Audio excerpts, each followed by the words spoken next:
Bienvenue sur le podcast Explique-moi le Human Design comme si j'avais 6 ans. Je suis ton hôte Stéphanie Doligui. Ce podcast a pour but de rendre la compréhension de ton schéma de Human Design super simple et facile. Mais dis-moi, as-tu déjà regardé ta charte en te demandant ce que signifiaient toutes ces formes, ces lignes, ces nombres ? Peut-être même as-tu déjà lu la description de ta charte et t'es-tu senti submergé et perdu par toutes ces informations ? Rassure-toi, j'ai été dans le même cas que toi. Et c'est pour ça qu'aujourd'hui, je me décide à t'accompagner de façon différente.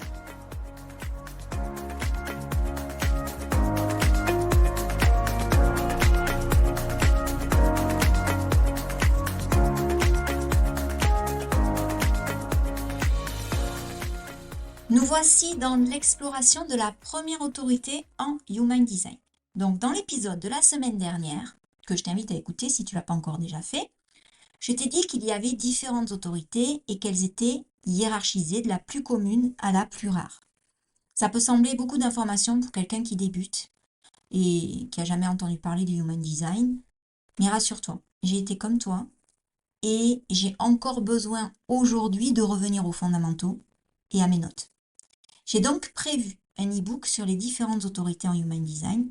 Il vient agrandir la bibliothèque de ressources gratuites que je mets à ta disposition avec les types énergétiques. Donc, si tu ne sais pas de quoi je parle, tu peux aller voir sur mon site stéphaniedoligui-coach.com ou alors sur les notes en dessous de l'épisode.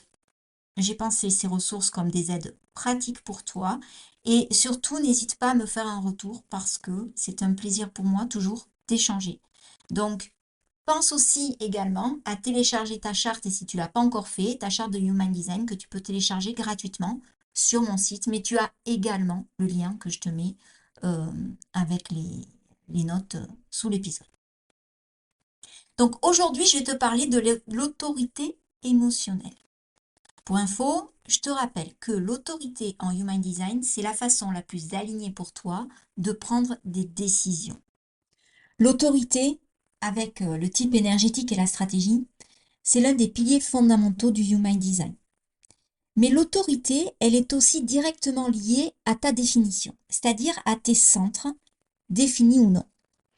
Donc un centre défini, il apparaît en couleur sur ton schéma. Un centre, c'est les formes, les triangles, les carrés que tu as sur ton schéma. Il y en a 9 au total. Si un centre est non défini, alors dans ce cas-là, il va apparaître blanc sur ton schéma. Donc l'autorité émotionnelle, elle est directement liée à ton plexus solaire. Si tu as le centre du plexus solaire en couleur, alors tu as une autorité émotionnelle. Cette autorité, elle concerne environ une personne sur 2. Donc c'est pas rien. Je suis pour ma part entourée d'autorités émotionnelles à la maison. Mes parents ont une autorité émotionnelle. Donc en plus d'avoir été conditionnée à croire que la tête c'était un centre de décision, comme 99% d'entre nous, j'ai été conditionnée aussi à agir comme si j'avais une autorité émotionnelle, alors que ce n'est pas du tout le cas. Moi, j'ai une autorité splénique. Mais je t'en reparlerai quand on abordera justement l'autorité splénique et l'expérimentation que j'en ai fait depuis que je suis au courant que je suis d'autorité splénique. Mais pour revenir au centre du plexus solaire, pour moi, c'est un centre qui est vraiment fascinant, qui est très riche d'informations, parce que moi, justement, j'ai un centre du plexus solaire qui est non défini. Donc, je peux en tirer énormément de choses. Donc, je récapitule et j'essaye de ne pas m'éparpiller, parce que j'avoue, je prends de plus en plus de plaisir à enregistrer ces podcasts, et des fois, je me laisse aller. Bref. Donc, je récapitule. Centre du plexus solaire défini, c'est une autorité émotionnelle. Mais franchement, ça signifie quoi au juste dans la vraie vie, quoi? Quand on a une autorité émotionnelle, le secret, il réside dans la patience et la non-précipitation. Alors, tu vas me dire, c'est pas évident. Non, c'est pas évident. Surtout dans une société où tout est dans l'instant, dans le tout de suite, dans le maintenant, mais t'as pas le temps, sinon c'est mort, c'est cuit.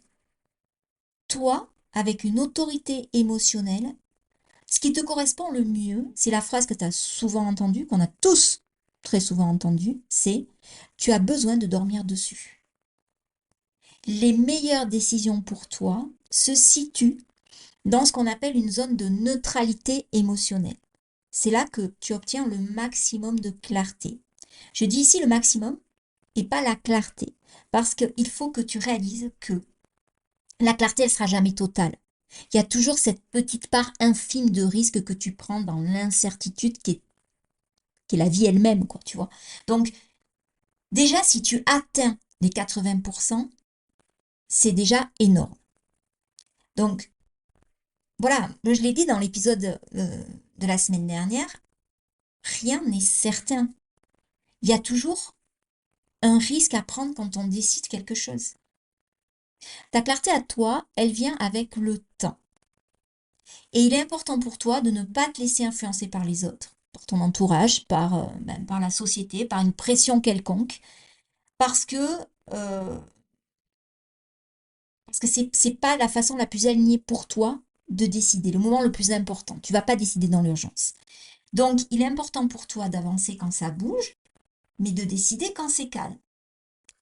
C'est une nuance des fois très très mince. Bon, euh, je vais essayer de m'expliquer de façon le plus claire possible.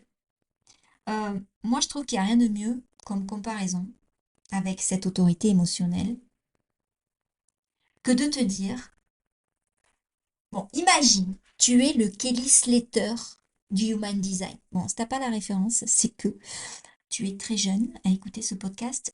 Bon, disons que tu es le surfeur beau gosse du Sud-Ouest avec ta planche sous le bras, que tu sens bon le sable chaud et le monoeil et que tu attends d'aller surfer et d'aller kiffer ta journée. Donc, tu es sur la plage et tu observes comment tu vas affronter cet océan agité aujourd'hui. Tu sais que ces vagues, elles t'offrent les meilleures opportunités de t'éclater au surf. Mais tu sais aussi que si tu n'as pas de visibilité, tu pourras pas bien les prendre et que ta tasse, elle est au bout du tunnel, quoi. Ça va être, euh, ça va être chaud, quoi. On sait tous que passé la première série de vagues, la mer, elle est plus calme. Quand tu apprends un enfant à maîtriser un peu les secrets de l'océan, tu lui dis, bon, tu vois, ça fait un peu peur, mais si tu passes derrière la vague, ben, tu vas pouvoir nager. L'océan va être beaucoup plus calme et réceptif. Je sais pas si on dit réceptif pour une vague, mais bon, c'est pareil. Tu as compris l'idée. Donc, cette série de vagues, on va considérer que c'est ton expérimentation émotionnelle. Il y en a des petites, il y en a des grandes.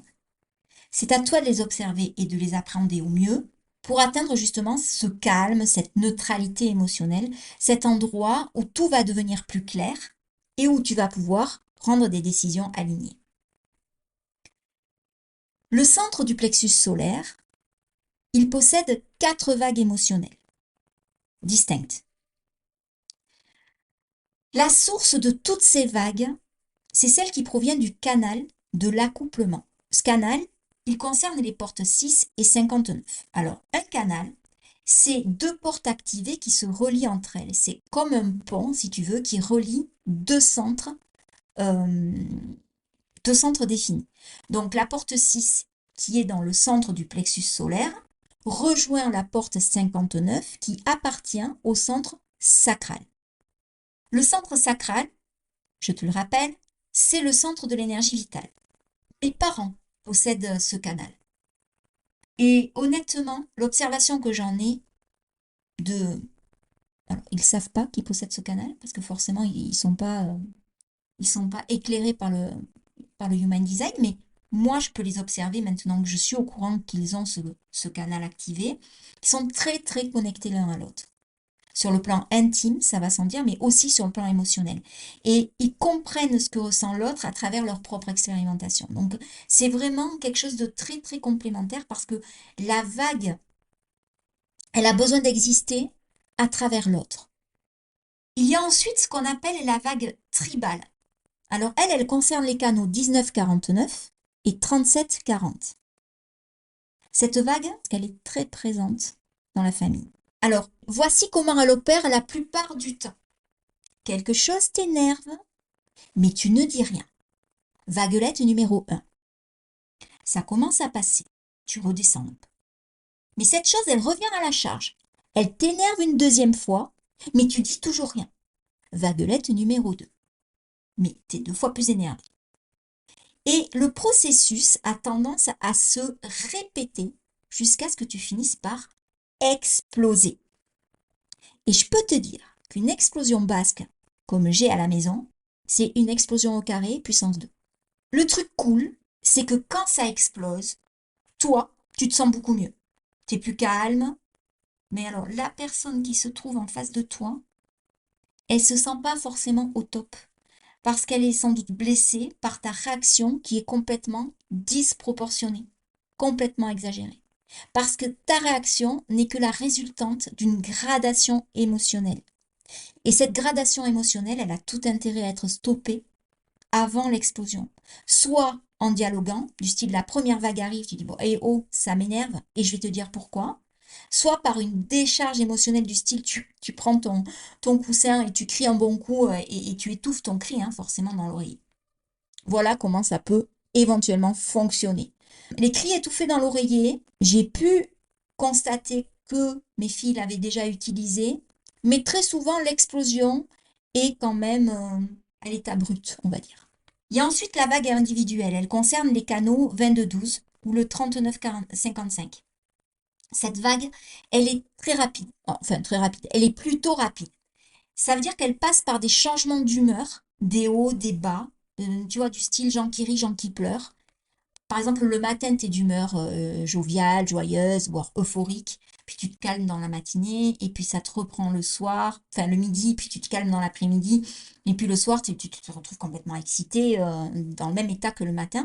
Cette vague, elle dure pas. Ça signifie que tu es capable de prendre des décisions dans la journée, ce qui est plutôt une bonne nouvelle. Et la dernière vague, il s'agit de la vague collective, ou abstraite, ça dépend comment on peut l'appeler. Elle concerne les canaux 41-30 et 36-35. Cette vague, elle est basée sur les désirs, les sentiments. Donc, si le désir ou l'attente n'est pas satisfait, la vague, elle peut complètement t'écraser. Style bulldozer en pleine tronche. Pour éviter ça, pour résoudre ce problème, on va dire, il faut l'expérimenter pour le plaisir.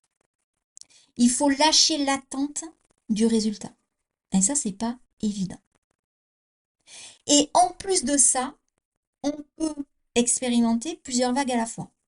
C'est le cas à la maison. Et le challenge de ces dernières années, ça a été d'apprendre à observer la mécanique émotionnelle de chacun.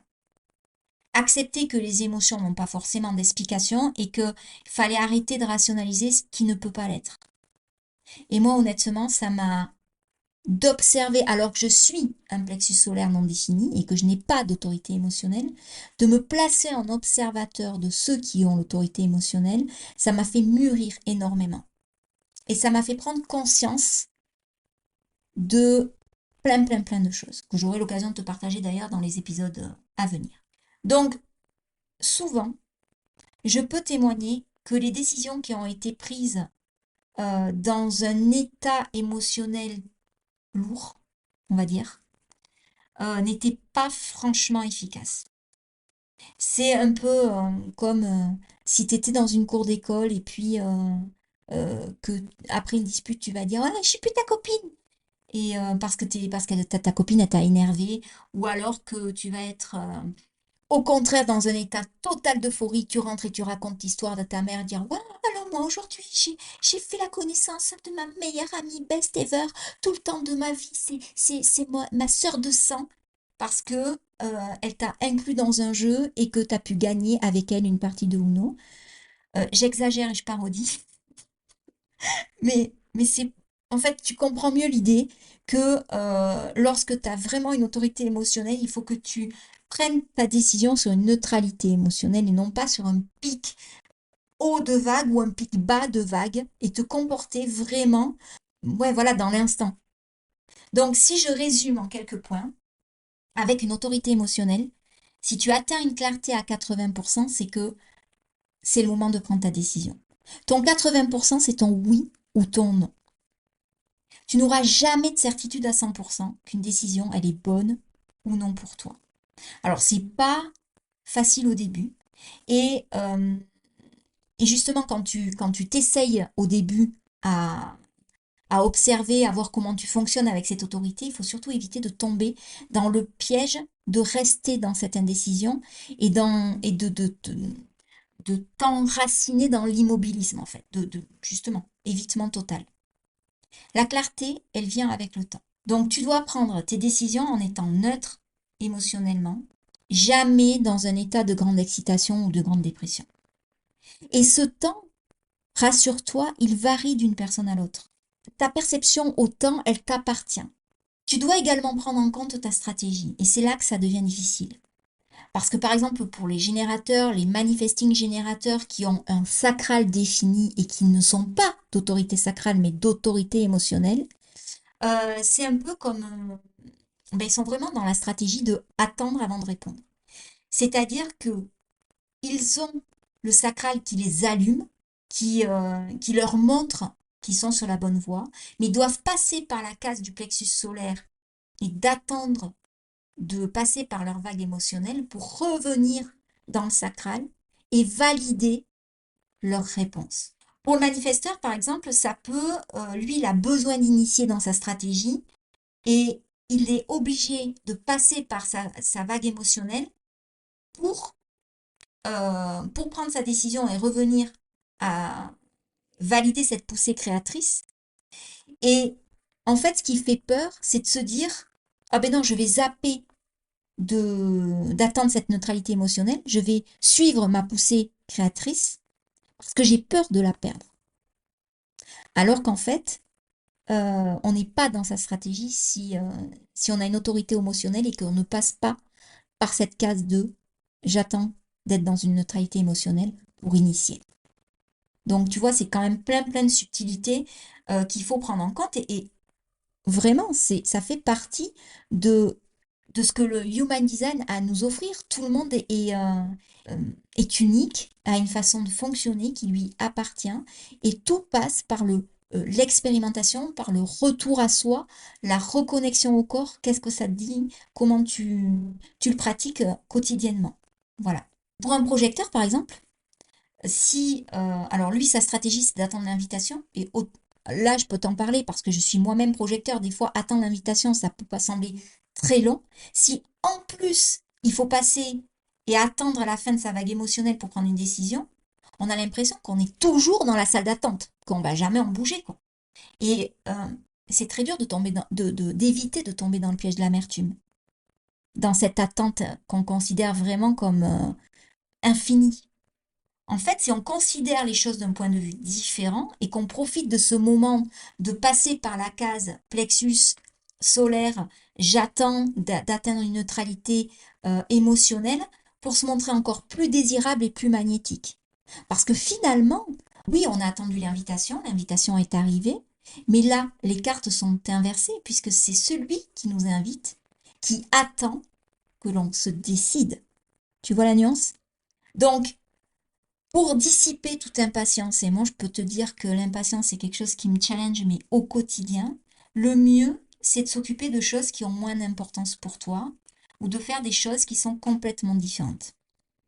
Parce que vraiment, je le répète, il n'y a pas de connaissance immédiate dans cette autorité émotionnelle. Dernière chose que je considère comme très importante avant de te quitter, c'est qu'en tant que parent, je trouve vraiment mais essentiel parce que moi je l'ai expérimenté et que ça a été vraiment très euh, transformateur pour moi, c'est d'apprendre à nos enfants comment prendre des décisions alignées avec eux, avec qui ils sont. Euh, pour des enfants à autorité émotionnelle, c'est judicieux de ne pas les presser, mais plutôt de leur apprendre à s'observer. Un enfant qui a une autorité émotionnelle, alors moi, je t'en parle avec le recul des observations que j'ai eues sur mes propres enfants, parce que maintenant, elles sont ados et jeunes adultes. Mais il peut te dire oui pour aller jouer chez un copain, et même te faire des pieds et des mains pour que tu l'accompagnes chez ce copain ou cette copine. Et alors toi, en tant que bon parent, tu prends la voiture, tu l'amènes, tu es super content, tu vas faire plaisir à ton enfant, voilà, il va pouvoir jouer avec son copain. Et arrivé chez le copain, Il le regarde même pas. Et là, tu te dis, mais attends, mais il y a un truc qui va pas là. Il a fait des pieds et des mains pour dire qu'il voulait jouer avec ce copain. Et maintenant qu'il avait ce copain, eh ben, il n'a pas l'impression d'être hyper enthousiaste. C'est un processus qui est normal. Parce que quand il t'a demandé d'aller jouer avec ce copain ou cette copine, il le pensait vraiment. Il était dans la vague haute de l'excitation. Et puis il y a eu le trajet en voiture, où il a pu faire d'autres choses, faire un coloriage, ou écouter une musique, ou seulement discuter avec toi. Et cette excitation est retombée. Et quand il a vu son copain, mais finalement, il était déjà passé à autre chose. Donc, il faut vraiment garder à l'esprit que ces enfants qui ont une autorité émotionnelle définie, ben, ils ont besoin de temps pour prendre des décisions. Et il ne faut pas les presser. Donc, ils peuvent chevaucher ces vagues et se sentir cohérents à propos de la décision. Mais ils vont se sentir, même s'ils se sentent cohérents, ils vont apprendre avec le temps si cette décision, elle est correcte pour eux ou non. Dire que, oui, j'ai envie d'aller voir ce copain, j'ai trop envie d'aller jouer avec lui, mais est-ce que j'ai envie d'y aller maintenant ou est-ce que je peux attendre de le voir demain à l'école? Ça peut être ça, par exemple. Donc l'autorité, c'est un outil qui te dit ce qui est bon pour toi. C'est la manière dont ton corps décide oui, non ou j'ai besoin de temps. C'est ce que j'aime appeler l'interrupteur de clarté. C'est apprendre à faire des choix qui te sont propres et franchement, on n'apprend pas forcément ça à l'école. On n'apprend pas à faire des choix conscients et individuels qui sont bons pour soi. On a tous été conditionnés de manière différente et la plupart du temps, on a été conditionnés en fonction de nos valeurs culturelles, en fonction de nos normes sociales, en fonction de notre famille, de nos professeurs. Et lorsqu'on s'accorde à notre autorité, on apprend à faire des choix qui sont juste pour nous, pas pour l'autre, pour nous. Et on se détache complètement de l'approbation ou de la désapprobation extérieure. C'est vraiment revenir à soi. Et c'est très challengeant. Parce que quand on se reconnecte à soi et qu'on se reconnaît en tant qu'individu pleinement accompli, les autres qui sont à l'extérieur de nous et qui n'ont pas fait ce chemin-là, souvent, ben, ne nous reconnaissent pas. Disent ah ben d'habitude tu fais pas comme ça. Oui mais d'habitude je prends une décision en fonction de toi. Mais là j'ai décidé de prendre une décision en fonction de moi. Et ça change tout. J'espère vraiment que cet épisode t'a plu, enfin que t'as pris du plaisir à écouter cet épisode autant que moi j'ai pris plaisir à papoter. Si c'est le cas, je compte sur toi pour mettre un commentaire et évaluer mon podcast sur Apple Podcast et Spotify. J'ai tendance à le dire à chaque épisode, mais c'est la meilleure façon pour moi d'amener ma vision et de partager mes connaissances au plus grand nombre. Donc tu peux aussi me rejoindre sur les réseaux sociaux. Je suis active sur Instagram notamment. Pourquoi Instagram? Parce que pour moi, c'est un réseau qui correspond à mon besoin de créativité. Donc j'ai vraiment délaissé Facebook et je suis active que sur Instagram. Donc envoie-moi un message, n'hésite pas. Partage-moi ton expérimentation du Human Design. Abonne-toi pour ne rien louper des épisodes à venir. Puisque la prochaine fois, ben, on va aborder une autre autorité, une autre façon de prendre des décisions. Et cette fois, ça sera l'autorité sacrale qui va concerner essentiellement les générateurs et les manifesting générateurs. Je te souhaite une merveilleuse semaine.